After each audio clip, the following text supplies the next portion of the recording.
बारिश का मौसम अपने साथ साथ कई तरह की बीमारियां भी लेकर आता है। छत्तीसगढ़ में भी अच्छी खासी बारिश के बाद लगातार देखा जा रहा है कि हॉस्पिटलों में वायरल फीवर को लेकर काफ़ी लंबी कतारें दिख रही हैं।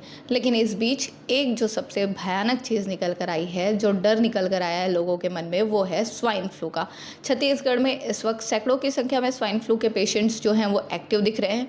सरकारी से लेकर प्राइवेट अस्पतालों में इस तरीके के पेशेंट्स जो है वो पहुंच रहे हैं।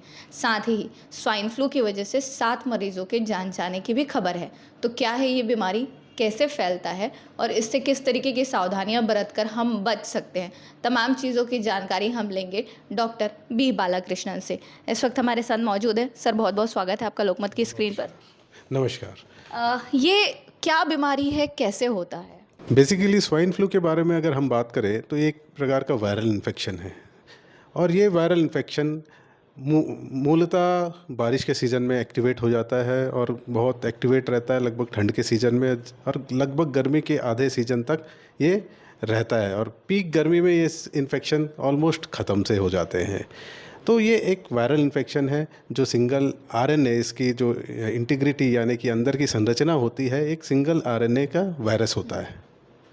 अ, इसको N1H1 के नाम से भी शायद आइडेंटिफाई किया जा रहा है, पर छत्तीसगढ़ में जिस तरीके से चीज़ें निकल के आ रही है, वैसे तो ये गर्म प्रदेश है, लेकिन फिर यार बारिश हो रही है, 7 लोगों की इससे जान जा चुकी है। ये कौन सी गंभीर स्थितियाँ होती है?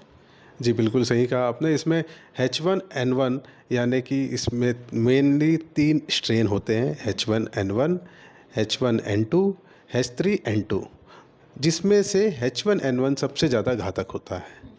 ये लगभग 2009 में जब बहुत बड़ी महामारी आई थी, उसमें 1.5 लाख से 5.5 लाख लोगों की मृत्यु हुई थी और लगभग 24% लोग इन्फेक्टेड थे। तो इस तरह का जो वायरस है काफ़ी घातक होता है।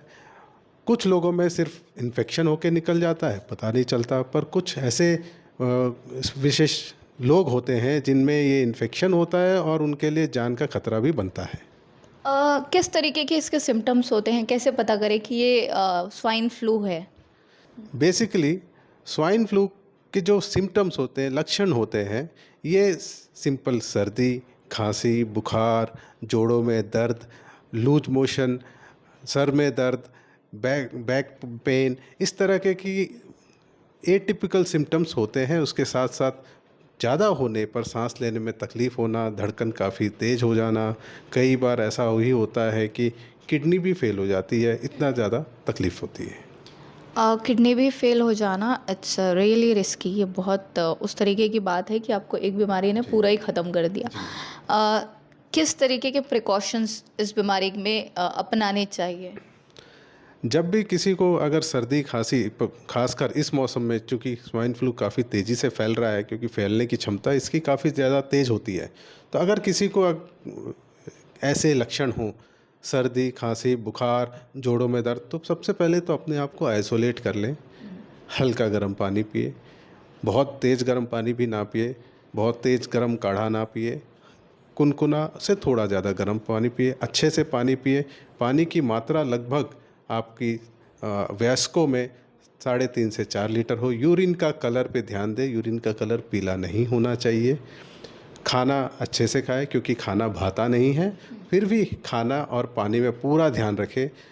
बेसिक मेडिसिन्स की ज़रूरत होती है, विटामिन सी और बेसिक एंटीबायोटिक। अगर बलगम में कलर पीलापन आ रहा है तो उस समय आपको एंटीबायोटिक्स की लेने की ज़रूरत होती है। पर मूलतः देखा जाए तो ज़्यादातर लोगों में इसमें ख्याल रखें, अपने आप को आइसोलेट कर लें, तो परिवार में बुज़ुर्गों को, बच्चों को और भी कम्युनिटी में बाकी लोगों को भी इन्फेक्शन होने से हम बचा पाएंगे।